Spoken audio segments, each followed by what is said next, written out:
Friends, आज की कहानी है औलाद भाग 1। कहानी शुरू होती है छत्तीसगढ़ के एक छोटे से शहर जबलपुर से, जहां कहानी के पात्र गंगाराम की मां उर्मिला देवी, गंगाराम की पत्नी सविता, गंगाराम की बहन कनक और उसके पति पंकज रहते थे। गंगाराम का एक छोटा भाई भी है, प्रदीप, जो अपनी पत्नी रेखा के साथ दूसरे शहर में रहता था। प्रदीप के 3 बच्चे हैं, 2 लड़की और 1 लड़का। लड़का सबसे छोटा है। गंगाराम की बहन कनक की शादी भी जबलपुर में ही हुई है। उसका घर अपने भाई के घर से ज़्यादा दूर नहीं है। उसके पति पंकज ठेकेदारी का काम करते हैं। कनक और पंकज की शादी को 10 वर्ष बीत चुके हैं, लेकिन उनकी कोई संतान नहीं है। गंगाराम और बहन कनक की शादी एक ही साथ हुई थी। गंगाराम के परिवार में माँ उर्मिला देवी, पत्नी सविता और 5 बच्चे हैं, 4 बेटा और 1 बेटी। बड़ा बेटा हरदीप 9 साल का, दूसरा बेटा मनदीप 7 साल का, तीसरा बेटा संदीप 5 साल का, फिर बेटी 3 साल की और सबसे छोटा बेटा जगनदीप, जो अभी सिर्फ 1 साल का ही है। गंगाराम जी एक प्राइवेट कंपनी में नौकरी करते हैं, साथ ही थोड़ी सी खेती भी है, जिससे उपजा अन्न साल भर में भी खाने को नहीं पुरता है। पत्नी सविता बहुत गुणवती, धैर्यवान और कुशल गृहिणी है। वह स्वयं भी पति को पूरा सहयोग प्रदान करती है। सास उर्मिला देवी को माँ से बढ़कर चाहती है। उर्मिला देवी भी सविता को बहुत चाहती है। परिवार बड़ा है और आमदनी सीमित है। अपनी आमदनी बढ़ाने के लिए गंगाराम जी प्रयत्न करते रहते हैं और एक दिन वो कुछ सोचकर पत्नी को आवाज़ देते हैं, सविता सुन रही हो? सविता, क्या हुआ जी? रसोई से हाथ पोंछते हुए आती है। गंगाराम, अरे आओ तो तुमसे कुछ बात करनी है। सविता, बोलो क्या है? गंगाराम, सविता, अब हमारे बच्चे बड़े हो रहे हैं, उनकी पढ़ाई लिखाई पूरी कराने के लिए, उनके शादी ब्याह के लिए बहुत पैसे लगेंगे। सविता, हाँ जी, मुझे भी यही चिंता लगी रहती है। गंगाराम, मैंने कुछ सोचा है सविता। सविता, क्या सोचा है आपने? मुझे भी बताइए। गंगाराम, सोच रहा हूँ घर के सामने कमरे में एक किराना सामान की दुकान डाल दूँ। सविता, ये तो अच्छा सोचा है आपने। खाली समय में मैं भी दुकान में बैठ जाया करूँगी। गंगाराम, लेकिन दुकान खोलने के लिए पैसों की ज़रूरत होगी। मेरे पास रुपए नहीं है सविता। आप रुपयों की चिंता मत करिए, मैंने घर कर से थोड़े से रुपए बचा कर रखे हैं, आप उसको रख लो और सामान ले आओ दुकान के लिए। गंगाराम, ठीक है, तुम्हारे रुपए अभी मैं रख लेता हूँ, बाद में जब पैसे आएंगे तो लौटा दूँगा। सविता, हाँ हाँ लौटा देना, वो भी ब्याज सहित, कहकर अंदर चली जाती है। सविता घर से पैसे बचा कर रखती थी, ताकि आड़े समय में पैसों की ज़रूरत पड़ने पर कहीं से मांगना ना पड़े। सविता, ये लो जी, पूरे 2000 रुपये हैं, इतने में दुकान के लिए सामान ले आओ, बाद में धीरे धीरे सामान बढ़ाएंगे। गंगाराम, ठीक है, मैं कल ही सारा सामान ले आता हूँ। गंगाराम सविता से रुपए ले लेता है और दुकान के लिए आवश्यक रैक, सामान रखने के लिए डिब्बों आदि का इंतज़ाम करता है और सामान खरीद कर लाता है। एक दिन गंगाराम की बहन कनक रोती हुई अपनी माँ के घर में आती है और रोते रोते कहती है, माँ, भैया मुझे अब उस घर में नहीं रहना है, मैं उस घर में वापस नहीं जाऊंगी, और ज़ोर ज़ोर से रोने लगती है। गंगाराम, क्या बात हो गई, इतना क्यों रो रही है? उर्मिला देवी, क्या हुआ, क्यों रो रही है? दामाद बाबू ने कुछ कहा क्या? सविता, क्या हुआ दीदी, कुछ बताओ भी तो।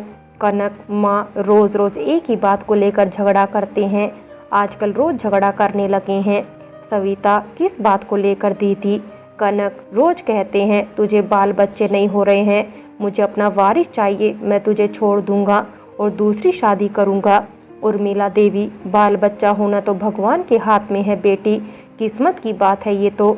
गंगाराम, मैं बात करूंगा पंकज से, समझा कर देखूंगा उसको, तू अभी अपने घर चली जाना कनक, यहाँ मत रुकना। कनक, एक बार कोशिश करके देखो भैया, लेकिन वो ज़िद्दी भी हैं, सुनेंगे नहीं तो आपकी बात को। दूसरे दिन गंगाराम पंकज से मिलकर बात करते हैं। गंगाराम पंकज को कहते हैं, पंकज, कल शाम को कनक घर आई थी, रो रही थी बहुत ज़्यादा, तुम दोनों को बच्चे नहीं हैं तो इसमें कनक की कोई गलती नहीं है, एक बार तुम दोनों डॉक्टर से संपर्क कर लेते तो ठीक रहता। पंकज, 2-3 डॉक्टर को दिखा चुका हूँ भैया, डॉक्टर ने कहा है कि कनक कभी माँ नहीं बन सकती। गंगाराम, फिर भी ऐसे में मेरी बहन को छोड़ देना कहाँ की समझदारी है पंकज। पंकज, मुझे अपनी जायदाद का वारिस चाहिए भैया, मेरी संपत्ति का रखवाला चाहिए। गंगाराम, मैं कोई बीच का रास्ता निकालता हूँ, सोचता हूँ, फिर मिलता हूँ तुमसे। गंगाराम घर आकर सारी बातें माँ उर्मिला देवी और पत्नी सविता को बताता है और कहता है, गंगाराम, माँ, मैं सोच रहा हूँ कि मेरा बड़ा बेटा हरदीप को कनक को दे देता हूँ।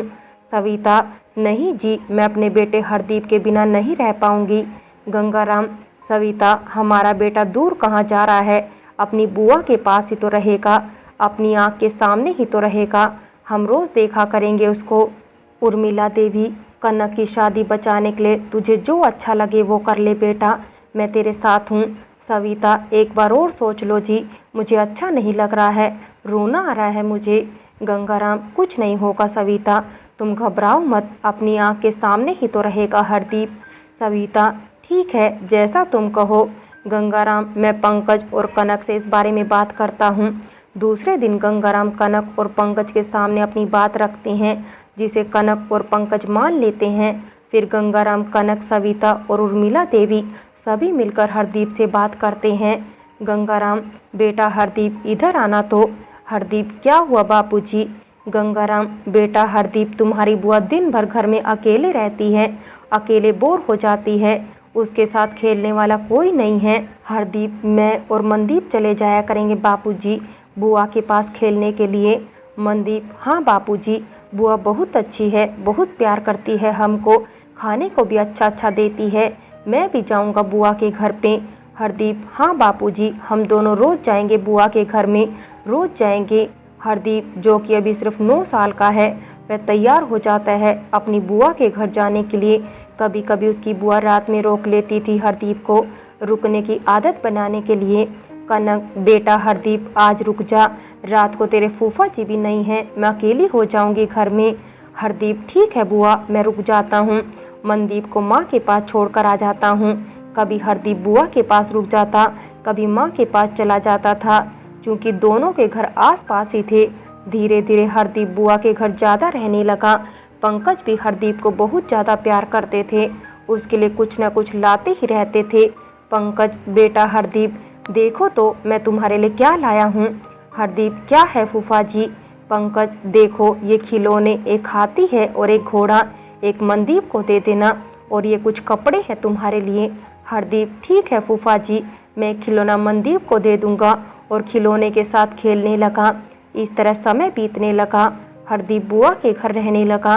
पढ़ाई लिखाई में वह बहुत होशियार था। मनदीप और हरदीप दोनों मिलकर पढ़ने लगे, दोनों साथ साथ स्कूल जाते थे। और इधर गंगाराम के घर चारों बच्चे, मनदीप, संदीप और स्नेहा और जगनदीप भी बड़े हो गए थे। स्नेहा और जगनदीप भी स्कूल जाने लगे थे। सभी पांचों बच्चे पास के ही स्कूल में पढ़ने जाते थे।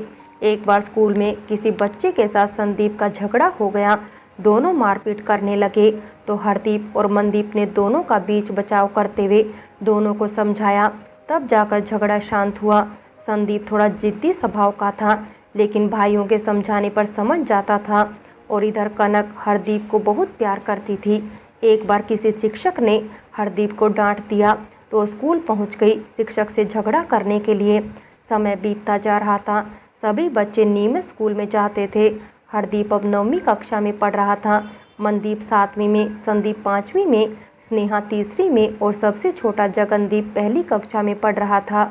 अब कुछ समय से गंगाराम की माँ उर्मिला देवी कुछ बीमार रहने लगी थी। सविता अपनी सास की बहुत सेवा करती थी, वो सास को अपनी माँ के समान मानती थी। एक दिन उर्मिला देवी घर में चक्कर खाकर गिर पड़ी। घर में बच्चे थे, वे दौड़कर अपने माता पिता को बताने गए। तुरंत ही उर्मिला देवी को अस्पताल ले जाकर डॉक्टर को दिखाया गया।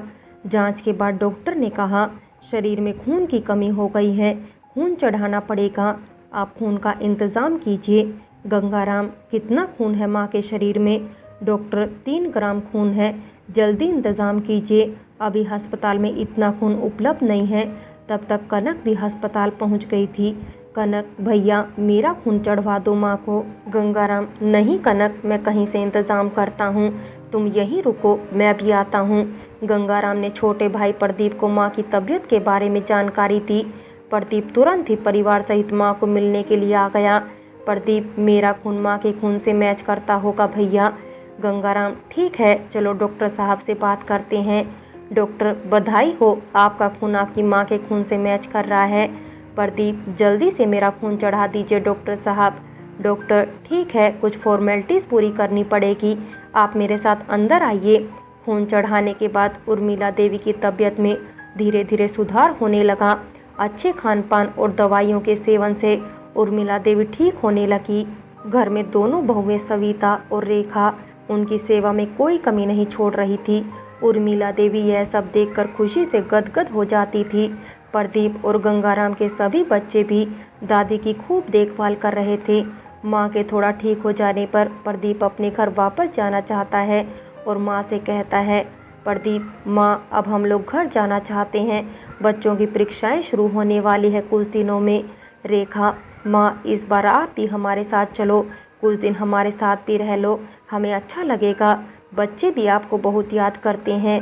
उर्मिला देवी अभी नहीं छोटी बहू, तबीयत एक बार अच्छे से ठीक हो जाए फिर आऊँगी तुम्हारे पास में रहने के लिए। प्रदीप माँ के पैर छूते हुए, ठीक है माँ अभी जाते हैं हम लोग, फिर आएंगे, अपना ख्याल रखना माँ।